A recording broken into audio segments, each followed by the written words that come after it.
नमस्कार, मी संगमेश कोडे, निवडणूक निर्णय अधिकारी, रहमतपूर नगर परिषद. रहमतपूर नगर परिषदेचं 2 तारखेला मतदान झालेलं आहे. त्याची मतमोजणी 21 तारखेला आहे. मतमोजणी ही 2 राऊंडमध्ये होणार आहे.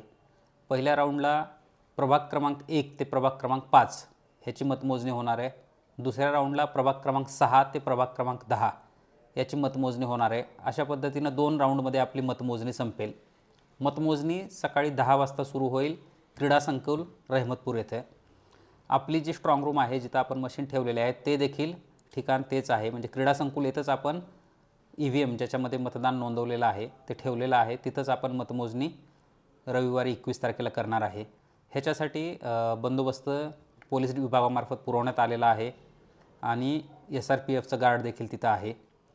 मतमोजणीच्या दिवशी उमेदवार आणि मतमोजणी प्रतिनिधी एवढ्याच लोकांना तिथं प्रवेश असणार आहे.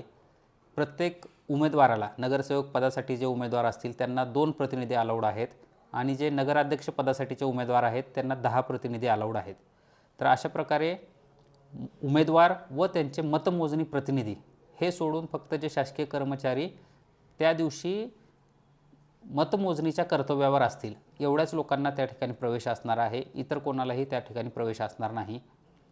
निवडणूक निर्णय अधिकारी म्हणून मी तहसीलदार कोरेगाव आणि सहाय्यक निवडणूक निर्णय अधिकारी म्हणून सतीश चव्हाण, रहमतपूर नगर परिषद CO हे दोघं असणार आहेत. आपल्यासाठी सतीश राऊत साहेब जे आहेत, पुणे अप्पर जिल्हाधिकारी, हे ऑब्झर्वर म्हणून काम पाहणार आहेत. तर सर्वांना मी आवाहन करतो की मतमोजणी सकाळी 10ला सुरू होणार आहे, शांततेत पार पडेल. आपण देखील सर्वांनी शांततेचं वातावरण कायम ठेवावं. धन्यवाद.